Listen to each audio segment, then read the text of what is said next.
Good evening friends. అమ్మో 1వ తారీఖు ఇలాంటి పరిస్థితులు ఎప్పుడైనా ఎవరైనా ఎదుర్కొని ఉంటారో? చాలామంది ఎదుర్కొంటారు. ఎవరెవరు ఎలా ఎదుర్కొన్నారు, ఏ సందర్భంలో ఎలా బాధపడ్డారో ఈ వీడియో చూసిన తర్వాత కింద కామెంట్ పెట్టండి. చాలా సంవత్సరాలు మా మ్యారేజ్ అయిన తర్వాత మా సొంత ఇల్లు ఉన్నప్పుడు, అప్పుడు పొలం ఉంది. మాది డీజిల్ ఇంజిన్ వర్క్, సీజన్ వారీ వర్క్ అనమాట. అప్పుడు మనం ఫైనాన్షియల్ డబ్బులు తెచ్చుకోవడం, వాళ్ళకి అట్లాగ ఇబ్బంది పడటం, ఆ బాధలు చికాకులతో అల్లాడేవాళ్ళం సొంత ఇల్లు ఉన్నప్పుడు. సరుకులు అంటే ఇంట్లో ఉన్నా లేకపోయినా నూనె ప్యాకెట్లు, చక్కెర, టీ పొడి అట్లా తెచ్చుకుంటే పనులు జరిగాయి. ఎందుకంటే మా పొలంలో కూరగాయలు అన్నీ ఉండేవి. ఆస్తి ఉంది, అప్పుడు మనకి రెగ్యులర్గా సంపాదన లేదు. ప్రతి ఒక్క కూరగాయలు పండించుకునే వాళ్ళం కదా, పొలంలో ప్రతి ఒక్క కూరగాయలు పండించుకున్నాం. కానీ ఏదైనా పై అవసరాలు, హాస్పిటల్కి పోవాలన్నా, ట్యాబ్లెట్లు కావాలన్నా, బజార్ సరుకులు తెచ్చుకుంటే అప్పుడు చికాకు పడేవాళ్ళని. కానీ అప్పుడు చికాకు ఒక రకంగా మేము అందరం కలిసి ఉమ్మడి కుటుంబం కాబట్టి ఈ బాధల సాధకాలు కొంచెం ధైర్యంగానే చెప్పుకునేవాళ్ళు. ఉమ్మడిగా ఉండేది, పెద్ద కుటుంబం మాది. సరే, ఆ తర్వాత కొంతకాలం మా మ్యారేజ్ అయిన తర్వాత, మా అబ్బాయి పుట్టిన తర్వాత, ముందు అమ్మాయి పుట్టిన తర్వాత మా సొంత ఇంట్లో ఉన్నాం. అబ్బాయి పుట్టిన తర్వాత గొడవ వచ్చి అర్ధరాత్రి మా సొంత ఇంట్లో నుంచి బయటకు రావడం. ఆ తర్వాత మా చేసిన ఆయన ఇల్లు అమ్మటం. ఇంకా మిగతా రూములు ఉంటే మా రూములు ఉంటే ఆ రూములు మా బాబాయ్ ఆయన ఉన్నాడు, ఆయనకు వదిలేసాం మేము, మా పెద్ద బాబాయ్కి. అక్కడి నుంచి అద్దె జీవనం మొదలైంది. 1వ తారీఖు వచ్చిందంటే గుండెలో దడదడగా ఉంటుంది, భయంగా ఉంటుంది. నాకే కాదు, వర్క్ చేసుకునే వాళ్ళందరికీ ఇదే పరిస్థితి ఉంటుంది నాకు తెలిసి. డైలీ వర్క్ చేసుకునే వాళ్ళకి ఇలాంటి కొంతమంది వర్కర్లు మాత్రమే వాళ్ళు కొంచెం కాలం అనుకూలంగా ఉండి కొంచెం పెద్దవాళ్ళు అటు ఇటు సపోర్ట్ ఉండేది. ఆ టైంలో నాకైతే ఎవరు సపోర్ట్ లేరు. 1వ తారీఖు వచ్చిందంటే ముందు రెంట్కి భయంగా ఉండేది, ఇంటి వారిని చూస్తే భయపడేవాడిని. ఆ తర్వాత ఇంటికి రాగానే, ఇంటికి బజార్కి వెళ్తే ఇప్పుడు మా ఆవిడ అంటే పొలంలో ఒడ్లు పండే అప్పుడు బియ్యానికైతే ఇబ్బంది లేదు 2003 దాకా. కానీ పైన సరుకులు అయితే కావాలి, ప్రతి ఒక్కటి ఏమైనా సరుకులు చెప్పాలంటే ఏం భయపడిపోయాయి. నాకు భయం వేసేది, అంటే మన పరిస్థితులు అనుకూలంగా లేవు కాబట్టి జేబులో డబ్బులు ఉన్నాయో లేవో అని చెప్పి భయం. పిల్లలు కొనుక్కోవడానికి డబ్బులు నన్ను అడగాలంటే వాళ్ళు భయపడేవాళ్ళు. స్కూల్ ఫీజు అంటే భయపడేవాళ్ళు. ప్రతి ఒక్కదానికి ఆందోళన. ఇంటి రెంట్ అంటే భయపడేవాళ్ళం. ఈ భయపడే రోజుల్లో పనులు చేసి ఉంటాం మేము. ఆ వర్క్ చేసిన వాళ్ళు తీసుకెళ్తారు, 10 రూపాయలు డబ్బులు వస్తాయని ఆశపడితే వర్షం పడే వరకు ఆ ఇంజన్లు తీసుకారు. ఆయిల్ ఇంజన్లతో అవసరం ఉండదు. అప్పుడు దాకా పనిచేసి వాళ్ళంతా హోనం చేసుకొని సాయంత్రానికి పనిచేసి డబ్బులు పడతాయినప్పుడు ఆ టైంలో వాళ్ళు రేపు వస్తామని వెళ్ళిపోతారు, ఇంకా రారు. ఇంకా వాళ్ళ కోసం ఎదురు చూసి అవి వస్తాయి ఇంటికి తీసుకోవాలి సరుకులని ఎదురు చూసి కళ్ళు కాయలు కాసి నా చేతికి ఒక ఉంగరం ఉండేది. ఇప్పుడు ఆ ఉంగరం తాకట్టు పెట్టి అప్పట్లో సరుకులు అంటే 200-300 రూపాయలు అయితే సరిపోయేది. ఈ ఇంటి రెంట్ అప్పుడు 700 రూపాయలు ఎంత ఉంది. ఆ రెంట్ కట్టుకునే పరిస్థితులు వచ్చేది.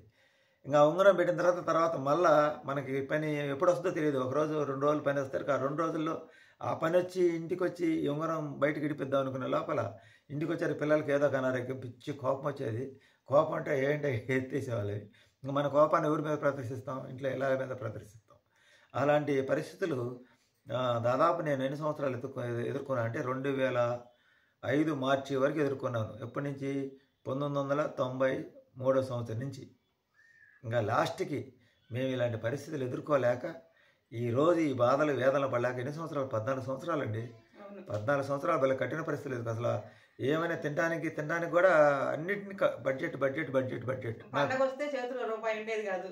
మళ్ళీ ఏదన్నా పిల్లలు అడిగితే అంటే వాళ్ళు అడిగినంత మనం వీలేకపోవడము, వాళ్ళు బాధపడడం. పిల్లలు ఒక్కో రోజు ఏది ఉంటే అది ఉన్నదాంతో సర్దుకొని తిన్న రోజులు కూడా చాలా ఉన్నాయి. కోపం వచ్చి పిల్లలను కూడా కొట్టేవాడిని. ఎందుకంటే నా దగ్గర ఏం చేస్తాం, మనకి ఇంటికి వచ్చారు వాళ్ళు అయ్యాక సైకిల్ పడేసుకోవటం, బండ్లు పడేసుకోవటం పైన అటు చేస్తే హాస్పిటల్కి డబ్బులకు మళ్ళీ బజార్కి పోయి మళ్ళీ ఎవరి దగ్గర చేబోదులు ఇప్పించుకొని రావాలి. ఏదైనా ఆరోగ్యం బాగాలేకపోతే గుండెలో దడదడగా ఉంటుంది. ఇంటికి రావాలి, ఇంటికి వచ్చేటికి ఏమి అడుగుతారో ఏమని చెప్పి కాలు చేతులు గడగడ వనికి. షాప్ రెంట్కి ఒక టైంలో పని లేక అన్సీజన్లో ఉన్నప్పుడు షాప్ రెంట్ వాళ్ళు ఆగేవాళ్ళు కదా, అదే పని గడివేవాళ్ళు. అప్పుడు షాప్ రెంట్ 500. నేను షాప్ కట్టను భయపడి 5 రోజులు దొంగకున్నాను. అదే వాళ్ళ సమాధానం చెప్పలేక. ఇలాంటి పరిస్థితులు సామాన్యంగా ఈ చేతి వర్కర్లు వృత్తి పనులు సీజన్ వర్షం పడుతుందన్నా పని ఉండదు మాకు. పండుగలు వస్తాయి అంటే పండుగలకి 2-3 రోజులు ముందు పని ఉండదు, పండుగ 3 రోజుల తర్వాత పని ఉండదు. అందరూ పండుగ అయితే మాకు మట్టికి ఎండగా. ఇలాంటి కష్టాలు. ఇంట్లో నుంచి బయటికి రావాలన్నా కానీ కొంచెం భయపడతాం. అంటే అందరూ పండుగ చేసుకుంటుంటే మేమేమి చేసుకోం కాబట్టి ఎవరన్నా ఏమన్నా పండుగ ఏం చేస్తారని అడుగుతారేమో భయం. అట్లా పండుగ ఎందుకు చేసుకోలేదు, కొత్త బట్టలు ఎందుకు తీసుకోవాలి అడుగుతాను భయంతో మేము భయపడతా ఉండేవాళ్ళని. ఇలా భయపడతా చాలామంది నేను చూస్తుంటా. లేని వాళ్ళు కూడా ప్రతి ఒక్క ఫంక్షన్కి పోతారు. మరి మేము ఎందుకు పోలేము? ఎందుకంటే అక్కడికి పోయిన తర్వాత ఎన్ని అడుగుతారనేది భయపడిపోయేవాళ్ళం కాదు. అప్పటి నుంచే మేము నలుగురితో కలవకుండా మాలో మేమే ఒక గిరి తీసుకొని ఉండటం సరిపోయింది. మా ఇంట్లో ఒక బ్లాక్ అండ్ వైట్ టీవీ ఉండేది. అది కరెక్ట్గా వచ్చేది కదా, షటల్ టీవీ. అది ఇంటికి వచ్చి దాన్ని చూద్దామని కరెక్ట్గా వచ్చేది. ఆ డిష్ బిల్ కూడా సమస్య. ఆ తర్వాత చిన్న టీవీ అది ఆ టీవీ డిష్ అమ్మస్తే టీవీ అమ్మేసి చిన్నది కొనుక్కొచ్చుకున్నాను. తర్వాత ఆ డిష్ అమ్మేసి అర్థమైంది. ఆ టీవీ 700కి అమ్మా, కొత్త టీవీ చిన్నది పోర్టబుల్ టీవీ 2000కి కొనుక్కొచ్చా. అది మేము ఇల్లు మారిన తర్వాత ఆ టీవీ ఉంటే మా అబ్బాయి ఎదురింట్లో కలర్ టీవీ ఉంటే వాళ్ళ ఇంటికి పోతాడు. అక్కడికి పోతే ఎక్కడో అనిపిస్తారని చెప్పి నేను మా పిల్లల్ని అరవడం జరిగేది. అయినా పిల్లలు కదా వాళ్ళకి తెలియకపోయేవాళ్ళు. ఇలాంటి అయినా చాలా తక్కువ ఎవరింటికి పోనిచ్చేవాళ్ళం కాదు. కానీ మా అబ్బాయి పోయేవాడు. తప్పకని ఏదైనా మాట అంటారని మాకు భయం. ఏడ మాట పడాల్సి వస్తుందో, పొద్దులు ఊగులు వస్తున్నాడు మా ఇంటికి ఏంది అని అంటారేమో భయం. మాకు ఎవరింటికి పోనిచ్చేదని కదా. అలాంటి బాధలు 14 సంవత్సరాలు పడిన తర్వాత ఇంకా లాభం లేదు భగవంతుడని అయిపో మానేసుకున్నా. ఆ తర్వాత పొలం అమ్మేశానండి. ఆ పొలం ఇవాళ చాలా కోట్ల రూపాయలకి వెళ్ళింది. దాంట్లో కనీసం నేను 10 సెంట్లు ఉంచుకున్నా కూడా ఇవాళ దాదాపు ₹1 కోటి ఉండే. మొత్తం అంటే దాంట్లో సగం అమ్మాను. అరెకరమ్మే 30 సెంట్లు ఉంచుకున్న తర్వాత ఆవేశం మీద ఇక మా వాళ్ళతో నాకు వాళ్ళ మొఖాలతో కొడుతుంది, అది కూడా అమ్మేసి ఇవాళ పెద్ద సెంటర్ అయింది. అది వేరే విషయం అనుకోండి. పరిస్థితులు ఈ రెగ్యులర్గా వర్క్ చేసుకునే వాళ్ళకి ఇలాంటి పరిస్థితులు ఎక్కువగా ఉంటాయి. చాలామందికి వర్క్ రెగ్యులర్ దొరికిద్దండి. కొంతమంది కొన్ని వర్కులు కొన్ని పనులు చేసే వాళ్ళకి ఈ వర్షం పడినా ఈ పండగలు వచ్చిన వాళ్ళకి పని ఉండదు. అందరూ పండుగ చేసుకునేటప్పుడు వాళ్ళు ఎండగా ఉండదు వాళ్ళ పరిస్థితి. కొన్ని వృత్తులు ఎంచుకునే వాళ్ళు, నేను ఎంచుకున్న వృత్తి అలాంటిదే. పంపునాదుల టెస్టింగ్, డీజిల్ ఇంజిన్ సంబంధించిన ఎటు వర్క్ అట్టాటి ఎంచుకున్నా. తర్వాత ఇంక ఈ మోటార్ సైకిల్ ఎడ్లే చేస్తున్నాయి. ఇది చేసిన తర్వాత సరే ఎంతో కొంత వస్తుంది. ఈ మధ్యకాలం మళ్ళీ అదే పరిస్థితి వచ్చింది. కానీ అప్పటికిప్పుడు తేడా ఏంటంటే ఇప్పుడు పని జరగకపోయినా దేవుడి దేవాలు ఎట్టకొట్ట 4 ఈ రెంట్ల వాటికి ఇబ్బంది లేకుండా ముందు చూపుతూ ఉన్నాం. కానీ అప్పట్లో అయితే ప్రతి పూట కప్పుకు పోవాలి. పని వచ్చేసరికి దానికి నెల ఫైనాన్స్లో వడ్డీ కట్టాలి. ఫైనాన్స్ వాళ్ళకి ఒకరోజు 2-3 రోజులు వడ్డీ డబ్బులు కట్టకపోతే వాళ్ళు వస్తుంటే వాళ్ళకి భయపడితే ఎదురుగా పోయి వాళ్ళకి అందరి ముందు అడగకుండా నేను ఇచ్చి కడతా, కొంచెం అడ్జస్ట్మెంట్ చేస్తాను చెప్పేవాడిని. ఇనుకునే వాళ్ళు అయితే నాకు రాంగులో తీసిపోయి కట్టేవాళ్ళు. ఇలాంటి బాధలు, ఇలాంటి కష్టాలు ఇవ్వాలి. మా ఆవిడ సరుకులు తీసుకోమని నాకు ఆ రోజులు గుర్తుకొచ్చి ఇప్పుడు మీతో చెప్తున్నారు. ఇలాంటి పరిస్థితులు ఇప్పుడు ఎంతమంది అనుభవిస్తున్నారో మేము అనిపించిన పరిస్థితులు. వయసులో ఉండాలంటే ఇప్పుడు నా వయసు 52. నేను 26వ సంవత్సరం నుంచి అనుభవించాను ఈ బాధలు ఎక్కువగా పొలం దాకా. అంతకుముందు అంటే అందరం ముమ్మడిలో ఉన్నాం కాబట్టి అప్పుడు అనిపించినా సరే పొలంలో ఏదో ఒకటి ఉంటుంది సరి చేసుకుని తినేవాళ్ళు. బయటకు వచ్చిన తర్వాత నేను 1998లో బయటకు వచ్చా.